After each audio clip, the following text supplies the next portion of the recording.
हमारे बीच में आदरणीय राहुल गांधी जी आपके बीच में पहुंच गए हैं। आदरणीय प्रियंका गांधी जी, बहन कुमारी शैलजा जी, हमारे हुड्डा साहब, उदयवान जी, आदरणीय वेणुगोपाल जी, सभी नेता आपके बीच में पहुंच गए। मैं सभी का नारायणगढ़ की धरती पर स्वागत करता हूं आप सभी का।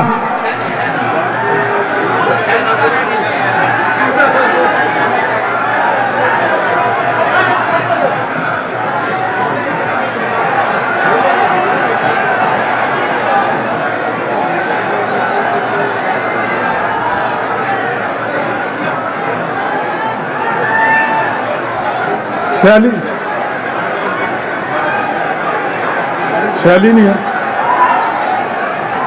लाओ मैं सम्मानित करूंगा।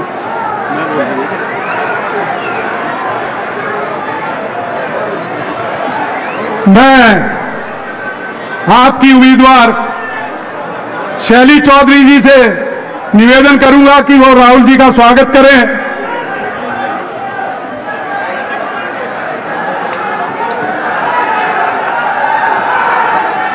आप बोलो, मैं कर दूं।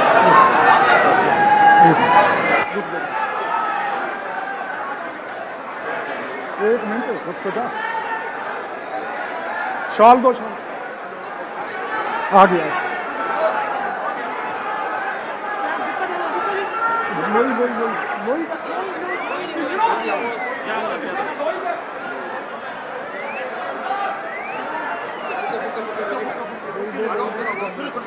मैं शैली जी से कहूंगा कि वो राहुल गांधी जी का स्वागत करें।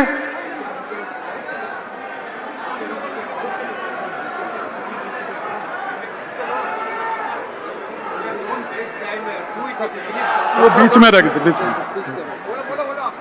मैं शैली जी को कहूंगा राहुल गांधी जी का स्वागत करें। मैं शैली जी को कहूंगा कि हमारी बहन प्रियंका गांधी जी का स्वागत करें। मैं बुक्के बुक्के बुक्के मैं शैली जी को कहूंगा हमारी बहन कुमारी शैलजा जी का बुक्कों से स्वागत करें, बुक्कों से स्वागत करें। हमारे आदरणीय हुड्डा साहब का बुक्कों से स्वागत करें। चल दे दो। मैं अब शैली जी से निवेदन करूंगा कि वो आपके आके आपका स्वागत भाषण दे।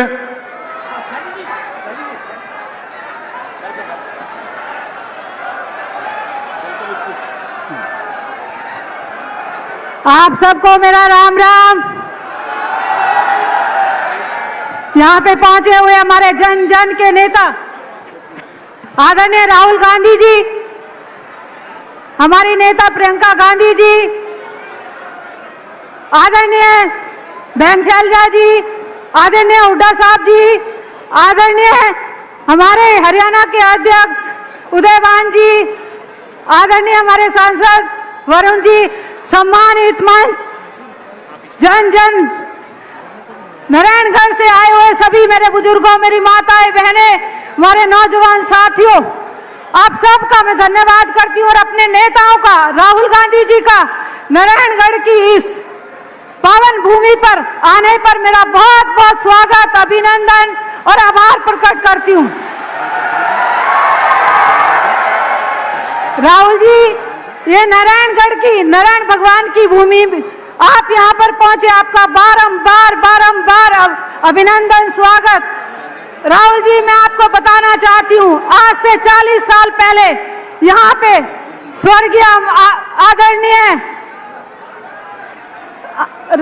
राजीव गांधी जी यहाँ पहुंचे थे नारायणगढ़, और 40 साल के बाद आज ये भाई बहन की गांधी परिवार की जोड़ी आई है, तो मैं आज आप इसको बहुत शुभ दिन समझती हूँ। नारायणगढ़ के लिए बहुत अच्छा दिन है। राहुल जी, आप जन जन की आवाज उठा रहे, गरीब की, मजदूर की, किसान की, आप लड़ाई लड़ रहे हैं। आपने इतनी लंबी यात्रा की, आज इसी वजह जैसे देश के अंदर, प्रदेश के अंदर कांग्रेस की लहर है और लोगों को आपसे उम्मीद है, आप ही लोगों का भला कर सकते हैं। दो बातें मैं और कहना चाहूंगी राहुल जी से। राहुल जी, आज हमारा किसान बहुत परेशान है, आप जानते हैं धरने पे। हमारे यहाँ पे कोई रोजगार के साधन नहीं है, ज्यादा खेती बाड़ी करते हैं लोग, तो यहाँ पे एक मिल है, हमारे नेता समझते हैं कि यहाँ पे एक शुगर मिल है, उसके अंदर 10 साल से धरना चल रहा है। मैं आपसे अनुरोध करूंगी और मेरी विनती है कि हमारे किसानों की इस बात को समझे और इस मिल का कोई उद्धार करे। हमारे नौजवान यहाँ पर बेरोजगार है, आज देश छोड़ छोड़ करके हमारा नौजवान दूसरे देशों में जा रहा है, गांव के गांव खाली हो गए। मेरा आपसे अनुरोध है हमारे नौजवानों के लिए यहाँ कोई रोजगार के साधन दे। आप सब यहाँ पर आए, आपका बहुत बहुत धन्यवाद। जय हिंद, नमस्कार, जय भारत। धन्यवाद। मैं अब हमारे एमपी हैं वरुण मुलाना जी, मैं उनसे अनुरोध करूंगा कि 2 मिनट में आए, अपनी बात को रखें। भारत देश के जन जन की आवाज, हम सब के नेता श्री राहुल गांधी जी, हमारे नेता प्रतिपक्ष भी हैं, हमारी बहुत ही आदरणीय एआईसीसी की जनरल सेक्रेटरी, बहुत ही आदरणीय मैडम प्रियंका गांधी जी, हमारे बहुत ही आदरणीय हरियाणा प्रदेश के पूर्व मुख्यमंत्री एवं नेता प्रतिपक्ष आदरणीय चौधरी भूपेंद्र सिंह हुड्डा जी, हमारे बहुत ही आदरणीय श्री केसी वेणुगोपाल जी, आदरणीय हरियाणा प्रदेश कांग्रेस कमेटी के अध्यक्ष श्री उदय भान जी, हमारे आदरणीय बहन कुमारी शैलजा जी, हमारी सांसद भी हैं, पूर्व प्रदेश अध्यक्ष भी हैं, सभी आदरणीय मंच, मैं आप सबके माध्यम से और अपनी ओर से अंबाला लोकसभा की नारायणगढ़ विधानसभा के अंदर हमारे जो नेता पधारे हैं उनका हृदय की गहराइयों से धन्यवाद करता हूं और सिर्फ ये कहता हूं कि अब मौका है आने वाली 5 तारीख को इस जुमलेबाजी का अंत करने का, इस तानाशाही का अंत करने का और वापस अपनी कांग्रेस पार्टी, 36 बिरादरी की कांग्रेस पार्टी की सरकार बनाने का। 5 तारीख आप ही के हाथ का निशान है, किसी और के हाथ का निशान नहीं। Congress party, Congress party. बहुत बहुत धन्यवाद। जय हिंद। मैं अब निवेदन करूंगा हमारे बीच में हमारी बहन कुमारी शैलजा जी से, जो हमारे यहां से लगातार 2 बार एमपी भी रही हैं, केंद्र में वजीर भी रही हैं, अब लोकसभा में सिरसा से एमपी है, आदरणीय कुमारी शैलजा जी।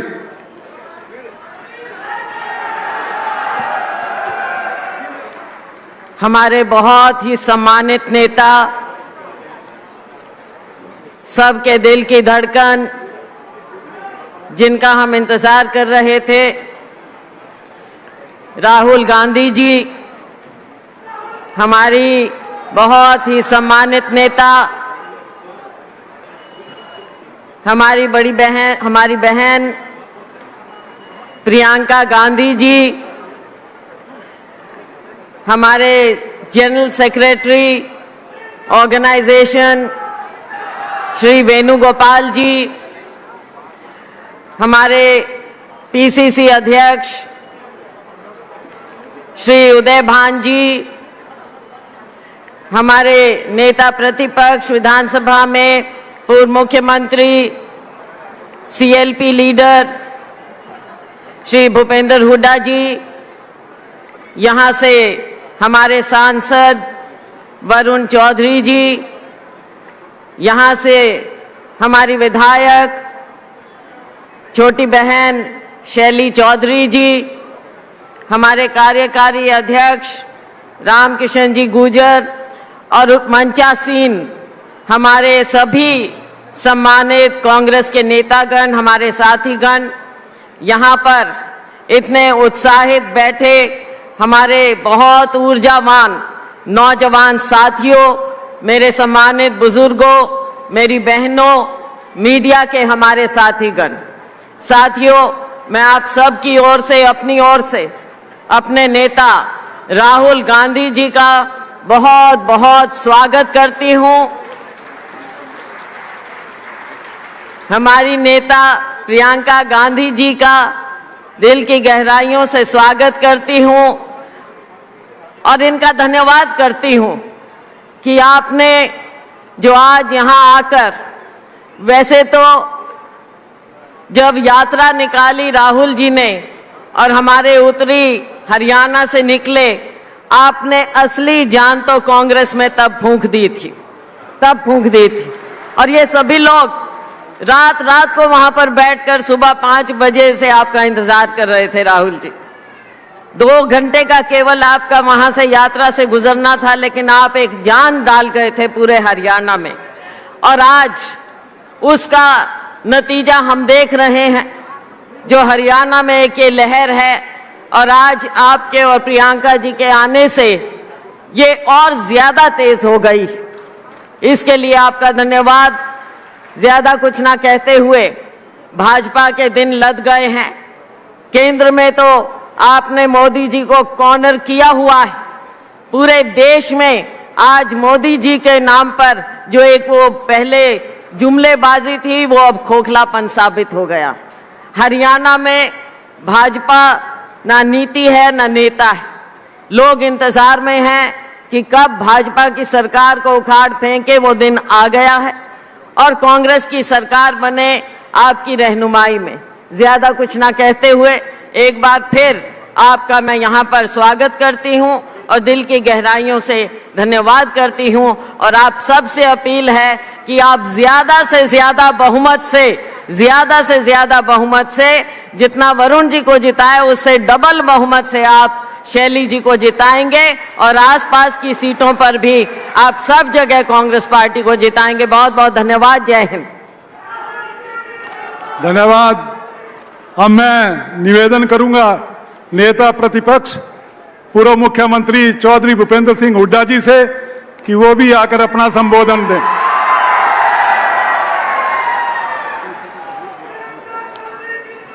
हमारे सबके नेता, पूरे देश के नेता श्री राहुल गांधी जी और आज यहाँ हरियाणा में आए श्रीमती प्रियंका गांधी जी, हमारे पीसीसी के अध्यक्ष उदयभान जी, वेणुगोपाल जी, यहाँ से पूर्व सांसद व अब सिरसा से सांसद हमारी बहन शैलजा जी, और यहाँ से सांसद वरुण मलाना जी, यहाँ से विधायक शैली जी और वर्किंग प्रेसिडेंट कांग्रेस के हरियाणा के रामकिशन जी जो संचालन करे, उपस्थित मेरे बुजुर्गों, नौजवान साथियों, वह सम्मानित मंच, मातृशक्ति। देखिए, बात तो राहुल जी अपने भाषण में सारी बात बताएंगे। मैं तो एक ही बात कहना चाहता हूं कि जब राहुल जी ने यहाँ हाथ से हाथ जोड़ो यात्रा करी, देश जोड़ो यात्रा करी और उसके बाद और यात्राएं चली, उसके बाद हरियाणा में पूरी ऊर्जा हुई। चुनाव आज हरियाणा में, छोटा सा प्रदेश है, लेकिन सारा देश टकटकी लगा के देख रहा है इधर हरियाणा के चुनाव की तरफ कि हरियाणा के लोग क्या फैसला लेते हैं। क्योंकि हरियाणा के जो लोग फैसला लेते हैं, दिल्ली में भी वही फैसला होता है। तो आज समय है आया कि आज हर जगह हम बदले। एक ही बात कह के अपना स्थान लूंगा, पूरे हरियाणा में एक ही आवाज है, कांग्रेस आ रही है, भाजपा जा रही है। 36 बिरादरी ने मन बना लिया है कि हरियाणा में अब की बार कांग्रेस सरकार, और राहुल गांधी जी के हाथ मजबूत करेंगे हरियाणा। मैं विश्वास दिला सकता हूं राहुल जी को कि हवा कांग्रेस के पक्ष में है। हरियाणा में कांग्रेस की सरकार बनने जा रही है आपके नेतृत्व में, और ये आवाज पूरे देश में उठ के जाएगी। इन्हीं शब्दों के साथ बहुत बहुत धन्यवाद। जय हिंद। धन्यवाद। अब मैं निवेदन करूंगा कि हमारे बीच में हमारी महासचिव, पार्टी की आईसीसी की महासचिव, हमारी नेता प्रियंका जी आए हैं। मैं उनका स्वागत भी करता हूं, उनसे अनुरोध करता हूं कि वो भी आके अपना संबोधन दें।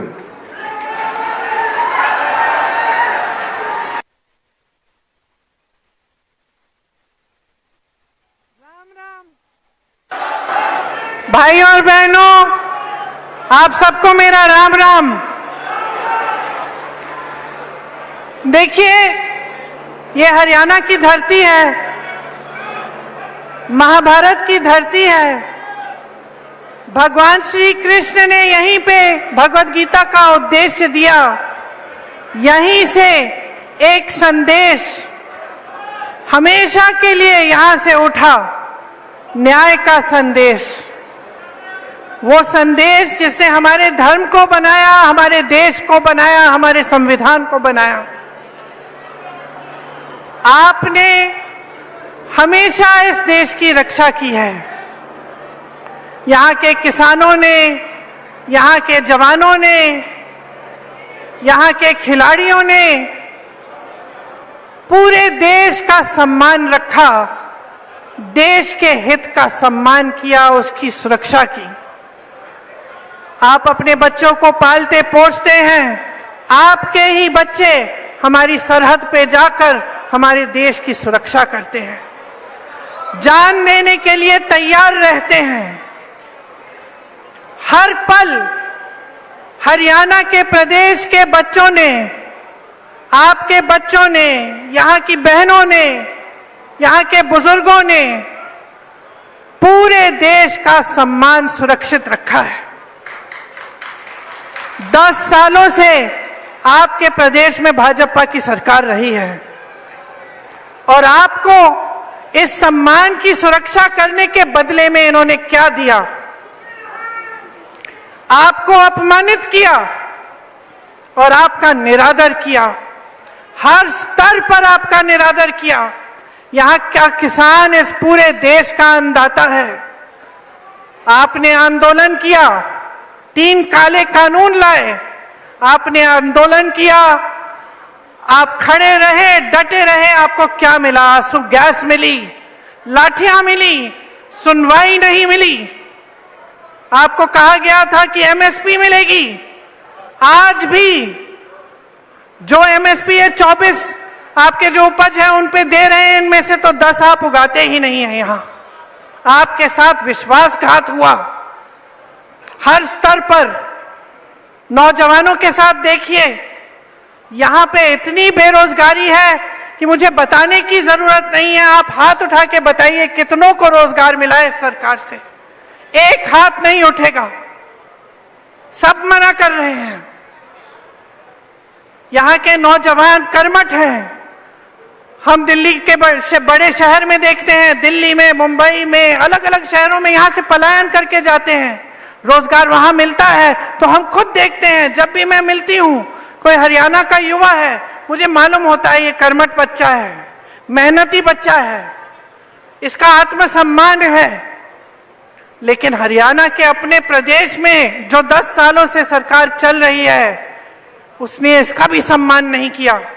नौजवानों के लिए क्या मिला?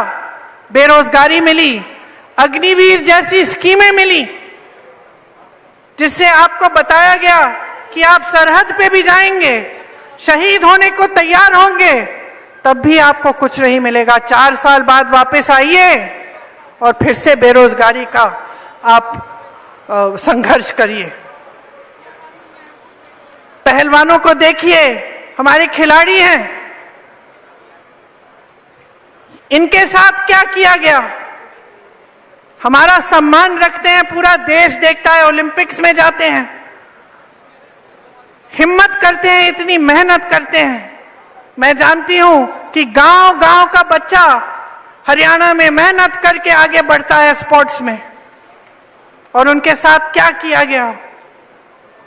उनको सड़क पे बिठाया गया, आंदोलन करते रहे। प्रधानमंत्री जी के पास 5 मिनट का समय नहीं था कि वो मिलने भी चले जाएं, कि पूछ लें कि क्या बात है, किस तरह से हम आपकी मदद कर सकते हैं। और फिर आप सब ने खुद ही देखा कि ओलंपिक्स में अभी हाल में क्या हुआ। आप लड़ने वाले लोग हो, अपना आत्मसम्मान है। आज किस चीज से लड़ रहे हो? महंगाई से लड़ रहे हो, महंगाई से लड़ रहे हो, संघर्ष कर रहे हो। सरकार कुछ नहीं कर रही है आपके लिए। जहां देखो स्कैम पे स्कैम, स्कैम पे स्कैम। नौजवान पढ़ते लिखते हैं किस लिए? पेपर लीक होता है, एक भी भर्ती नहीं होती है, तमाम जो सरकारी नौकरियां हैं सब खाली पड़ी रहती हैं। तो आपके सामने आपका भविष्य क्या है? आज आत्मसम्मान से जीना है, न्याय चाहिए, तो इस सरकार को फेंक निकालो, हटा दो इस सरकार को। कुछ नहीं मिला है आपको इस सरकार से, सिर्फ बड़ी बड़ी बातें। और मुझे ताज्जुब होता है कि बड़े से बड़े प्रधानमंत्री भी यहां आते हैं, वही पुरानी बातें कह रहे हैं जो 10 साल पहले कही। आज वादे कर रहे हैं कि वो ये करेंगे, वो करेंगे, एमएसपी करेंगे, रोजगार दिलवाएंगे। अरे 10 सालों में क्यों नहीं किया? 10 सालों में किसानों की सुनवाई क्यों नहीं हुई? नौजवानों की सुनवाई क्यों नहीं हुई? जवानों की, पहलवानों की सुनवाई क्यों नहीं हुई? महिलाओं की सुनवाई क्यों नहीं की? जो महंगाई के सामने तड़प रहे हैं, जूझ रहे हैं महंगाई से, एक छोटी सी चीज खरीद नहीं पाते। त्योहार आते हैं, घबराहट होती है, घर में कोई बीमार पड़ता है, घबराहट होती है, फीस भरनी पड़ती है, घबराहट होती है। और ये लोग वही घिसी पिटी बातें जो 10 सालों पहले इन्होंने आपसे की थी, वही बार बार दोहराते रहते हैं। कोई नई स्कीम इन्होंने निकाली आपके लिए? एक स्कीम निकाली, ये जो परिवार वाला आईडी कार्ड है, ये है इनकी नई स्कीम। परिवार पहचान पत्र कहते हैं, ये परिवार परेशान पत्र बन गया है।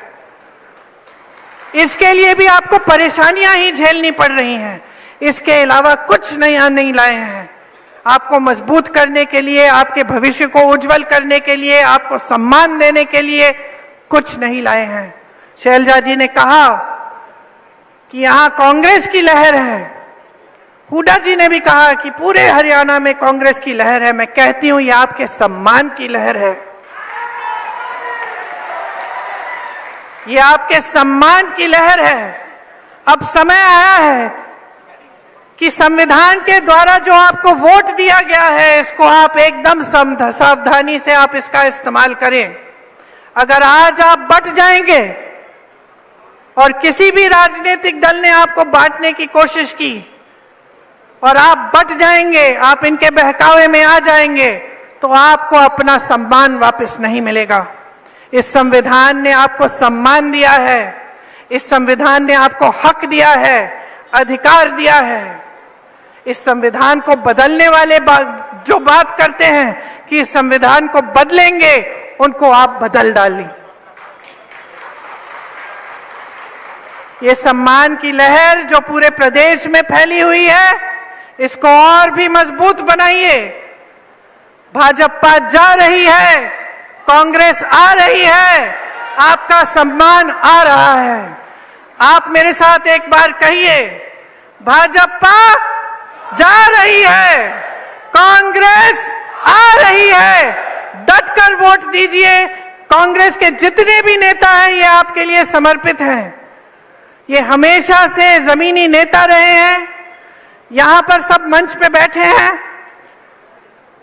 मेरे बड़े भाई राहुल जी, जिन्होंने पूरे देश भर में यात्रा की,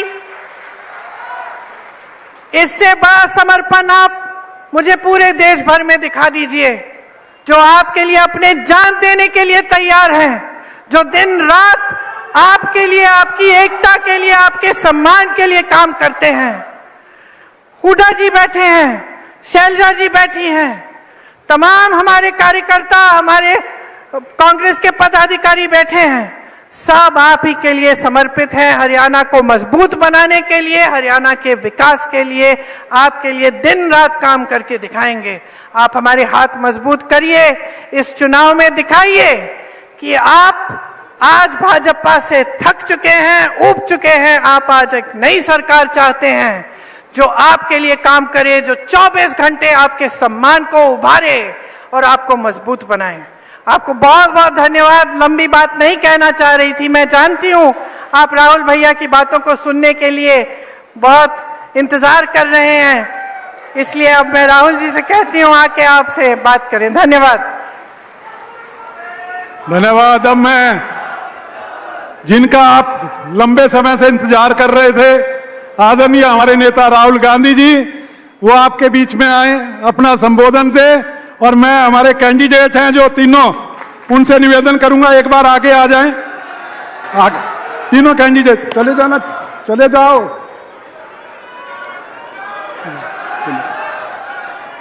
कांग्रेस पार्टी, राहुल गांधी।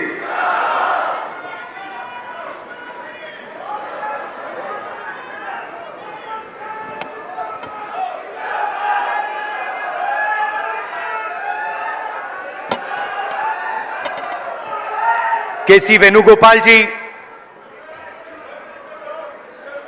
प्रियंका जी, उदय भान जी, भूपेंद्र हुड्डा जी, कुमारी शैलजा जी, वरुण चौधरी जी, स्टेज पे कांग्रेस पार्टी के सीनियर नेता, हमारे प्यारे कार्यकर्ता बब्बर शेर, टाइगर, भाई और बहनों, आप सबका यहां बहुत बहुत स्वागत।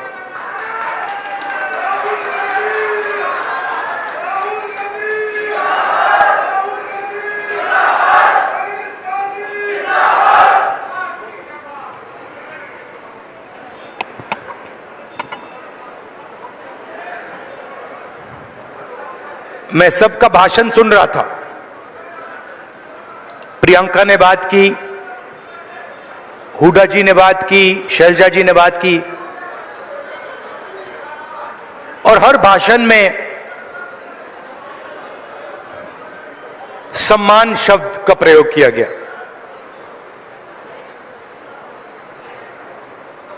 सम्मान जरूरी है और सबकी रिस्पेक्ट होनी चाहिए, सही बात।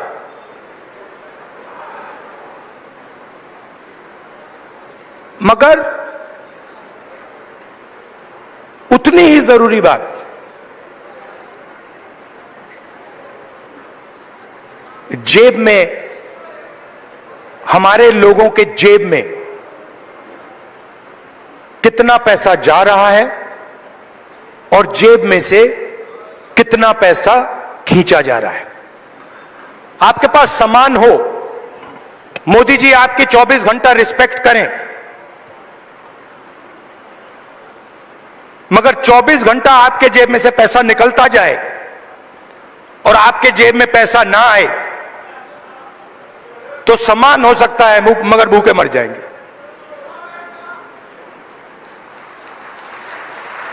तो सामान की जगह है, मगर मेरे लिए उतना ही जरूरी सवाल कि हमारे गरीब लोगों के जेब में उनके बच्चों की शिक्षा के लिए,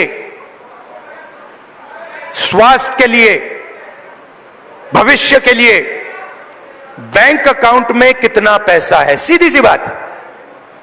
और आपको यह पूछना है कि क्या हमारे जेब से ज्यादा पैसा निकल रहा है या वापस जेब में ज्यादा पैसा अंदर आ रहा है। यह सिंपल सी बात।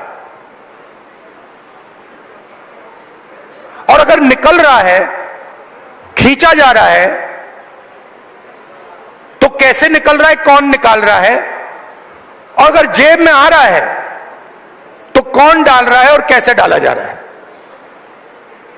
आप सोचिए, अदानी जी के बारे में सोचिए। वो सुबह उठते हैं, खेत में मेहनत नहीं करते, फावड़ा नहीं चलाते, छोटे बिजनेस में काम नहीं करते,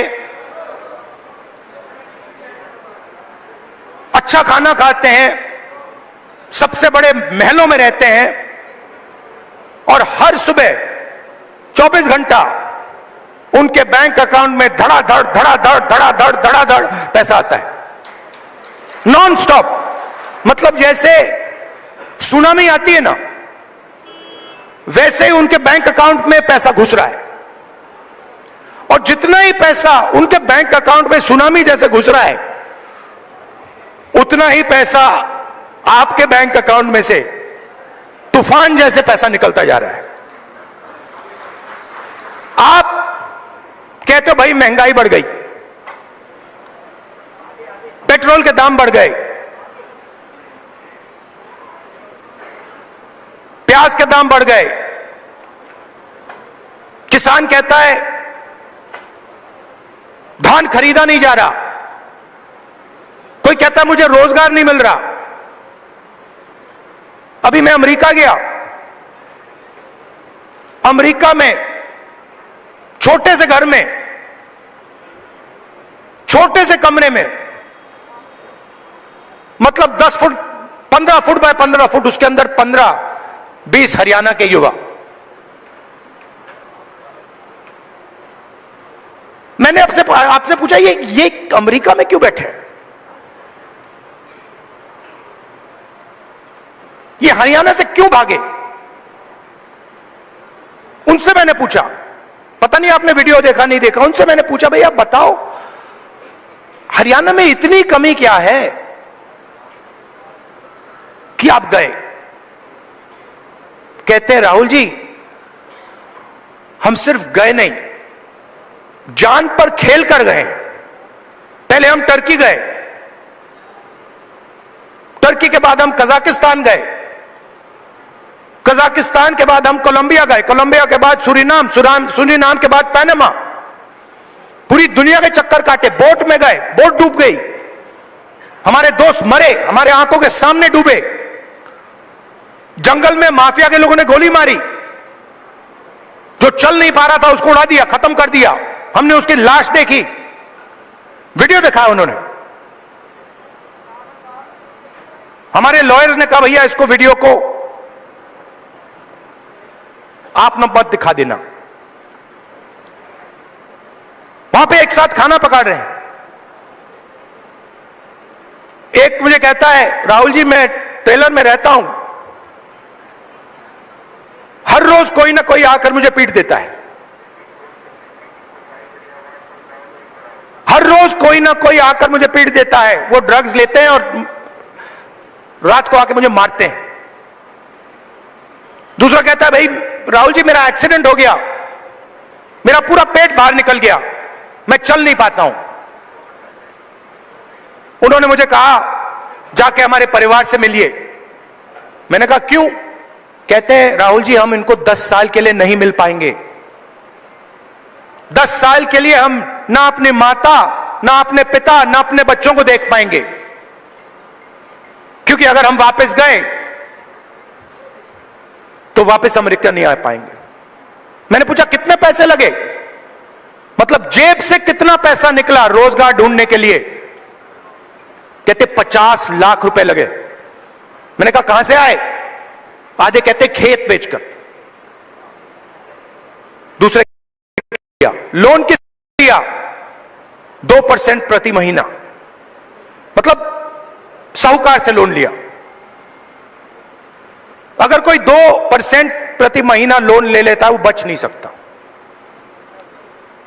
उसमें डूबेगा वो।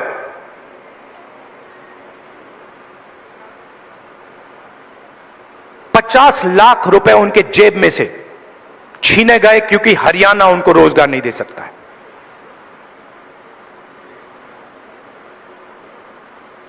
कहां गए? किसके हाथ में गए? क्यों गए? फिर मैं वापस आया, वायदा किया था, करनाल गया, 5 बजे सुबह परिवार से मिला, वीडियो कॉल चल रही है।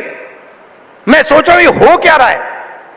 एक तरफ अमेरिका में डैलस में 20-25 युवा, हिंदुस्तान का फ्यूचर वहां बैठा हुआ है, इस तरफ माताएं, बहनें, बेटे, हम बातचीत कर रहे हैं। मैं परिवार से बोल रहा हूं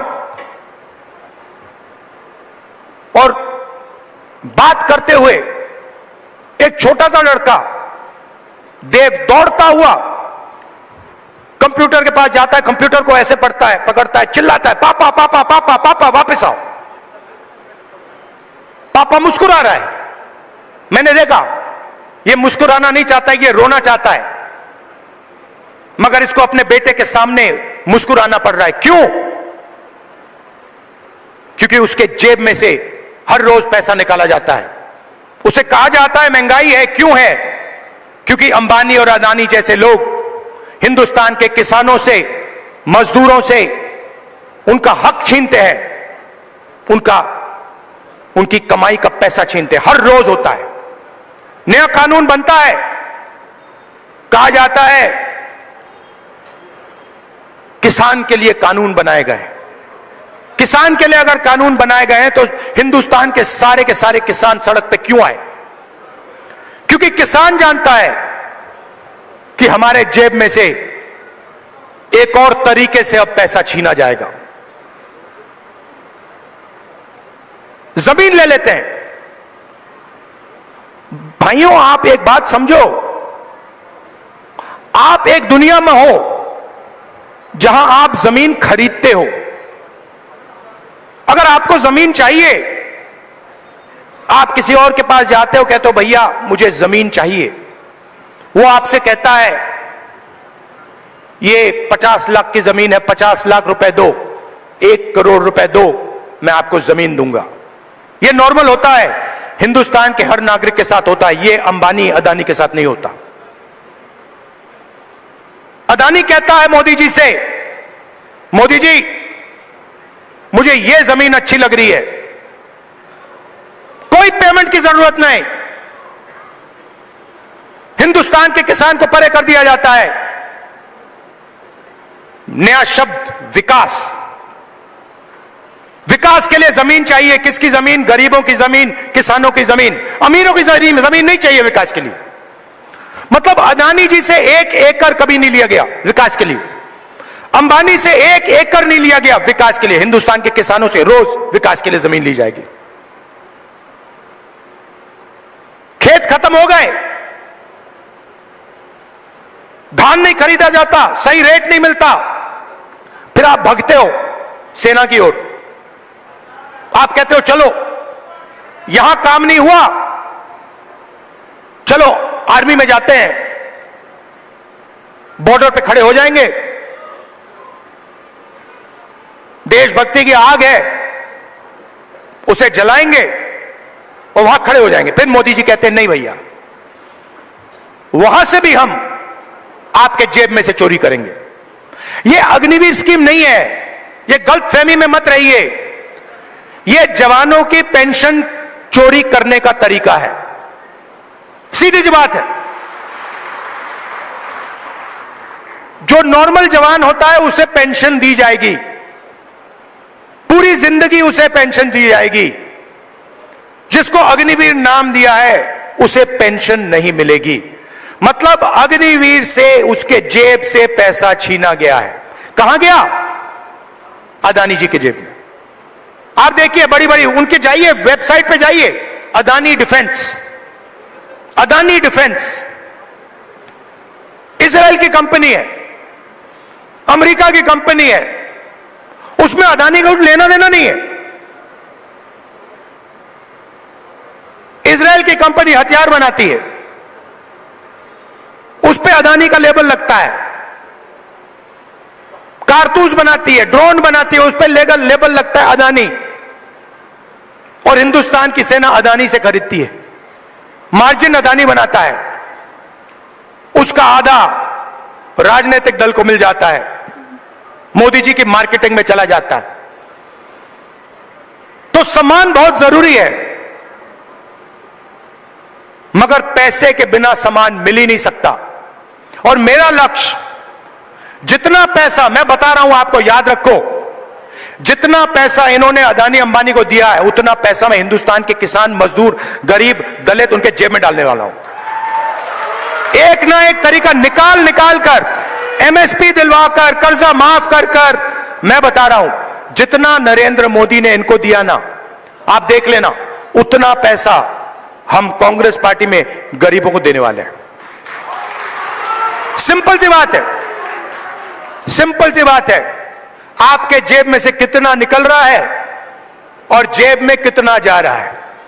लोकसभा चुनाव में हमने बात कही, मैं आपको बताऊं मजे की बात।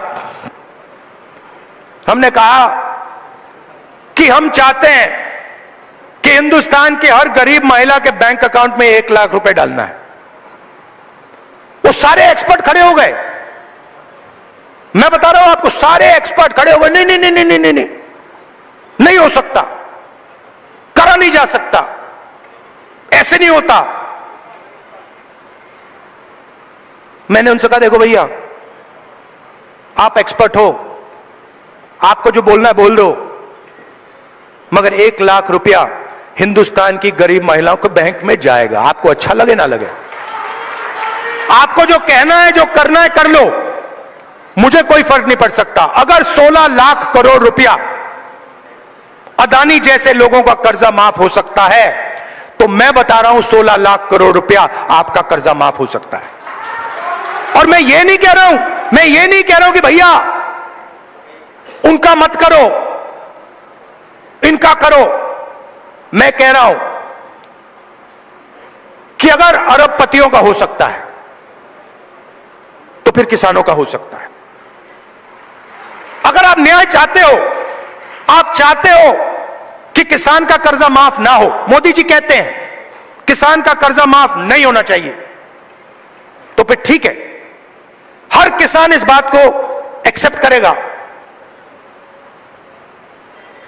मगर फिर अदानी का भी 1 रुपया माफ नहीं होना चाहिए।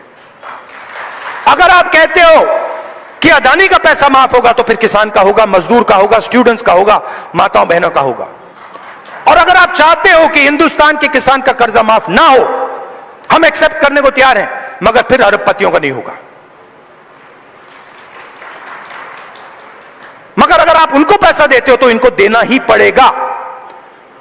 हम ये 2 हिंदुस्तान नहीं चाहते, हमें एक हिंदुस्तान चाहिए, न्याय का हिंदुस्तान। इसीलिए हरियाणा में हमने 3-4 कदम लिए हैं, और इन चीजों का लक्ष्य एक ही है, आपके बैंक अकाउंट में पैसा डालना।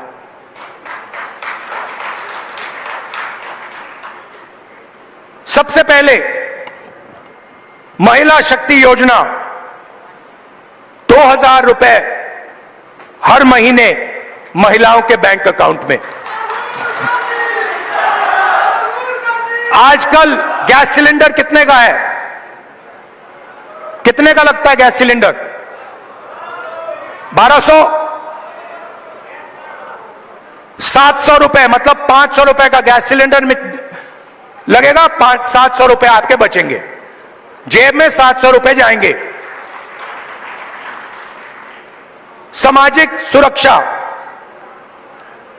जो ओल्ड पेंशन स्कीम है, उसको हम फिर से लागू करेंगे, और 6000 रुपए हर महीने के विधवाओं को, बुजुर्ग लोगों को और डिसेबल्ड लोगों के बैंक अकाउंट में जाएगा। युवाओं के लिए सरकार में 2 लाख खाली रोजगार है, 2 लाख पोजीशन, मतलब 2 लाख लोगों के जेब में से नरेंद्र मोदी जी ने पैसा काट रखा है। 2 लाख युवाओं को हम वो सरकारी पोजीशंस देने जा रहे हैं, और सबको, हर जात को, सब लोगों को न्याय के साथ, रिस्पेक्ट के साथ ये 2 लाख पोजीशंस दी जाएंगी। सीधा आपके जेब में पैसा जाएगा हर महीने बैंक अकाउंट में।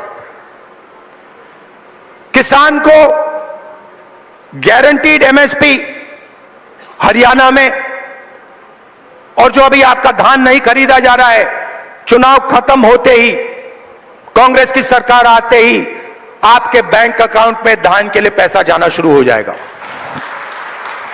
100 गज के प्लॉट 3.5 लाख रुपए, 2 बेडरूम के मकान के लिए गरीब लोगों के लिए हम देने जा रहे हैं। 300 यूनिट फ्री बिजली और 25 लाख रुपए हेल्थ इंश्योरेंस के लिए हरियाणा की सरकार हरियाणा के गरीब लोगों को देगी। ये देखिए, और आखिरी बात, जो सबसे जरूरी बात, जाति जनगणना। मुझे यह पता लगाना है कि इस देश में कौन से जात के कितने लोग हैं। आप देखिए, आज दिल्ली की सरकार देखिए, 90 अफसर हिंदुस्तान की सरकार चलाते हैं। ओबीसी की आबादी कम से कम 50%, दलित की आबादी 15%, आदिवासी 8%,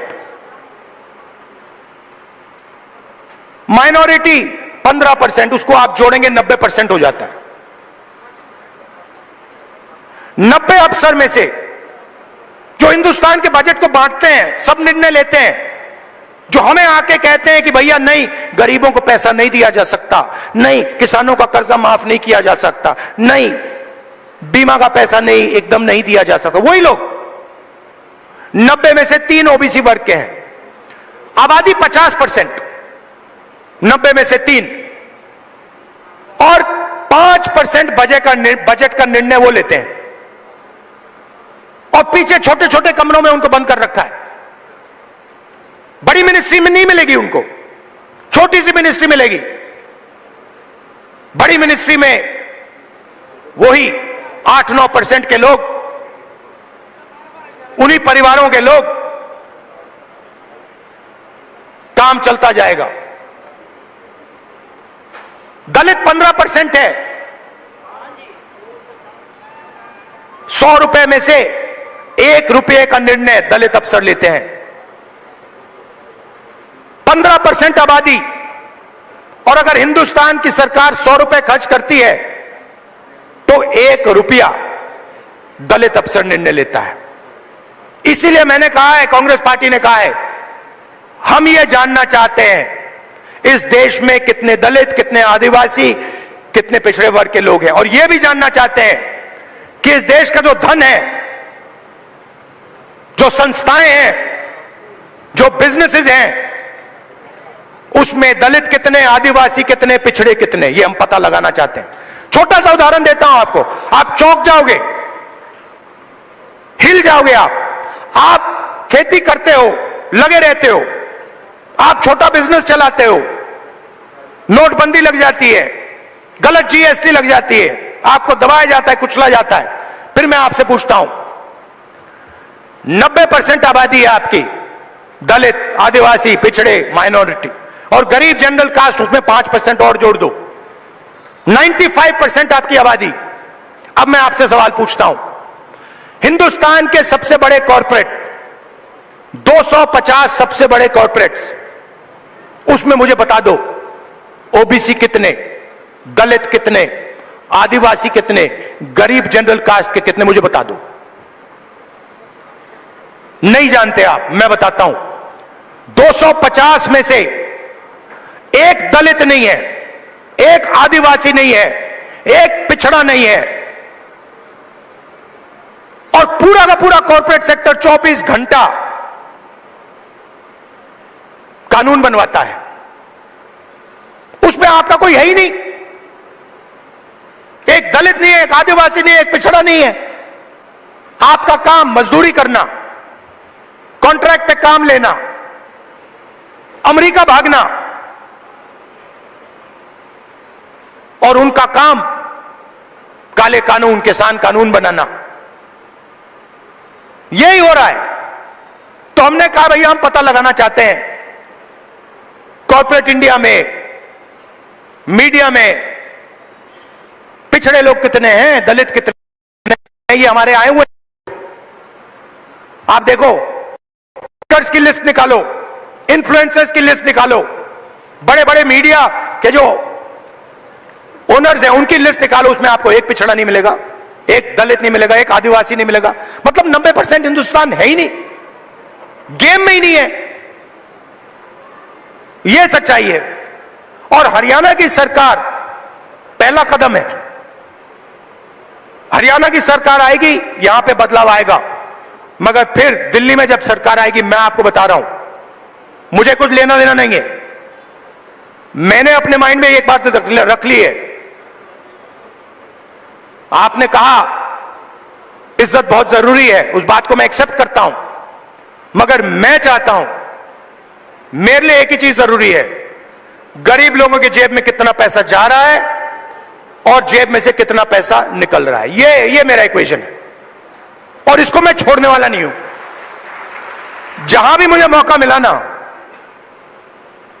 जहां भी मुझे मौका मिला, जो इस देश को चलाते हैं, किसान, मजदूर, गरीब लोग हाथों से चलाते हैं, खून पसीना देकर चलाते हैं, जहां भी मुझे दिखाओ उनके बैंक अकाउंट में पैसा डालूंगा।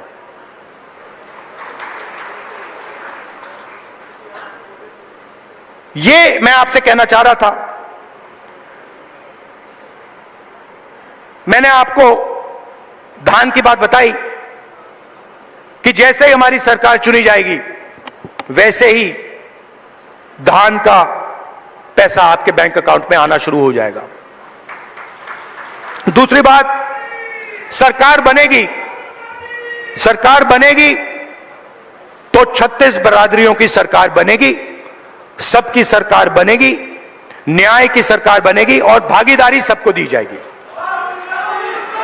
और आखिरी बात, ये जो बीच में इंडिपेंडेंट पार्टी आ रखी हैं, छोटी छोटी पार्टियां हैं, ये सब बीजेपी की पार्टीज हैं।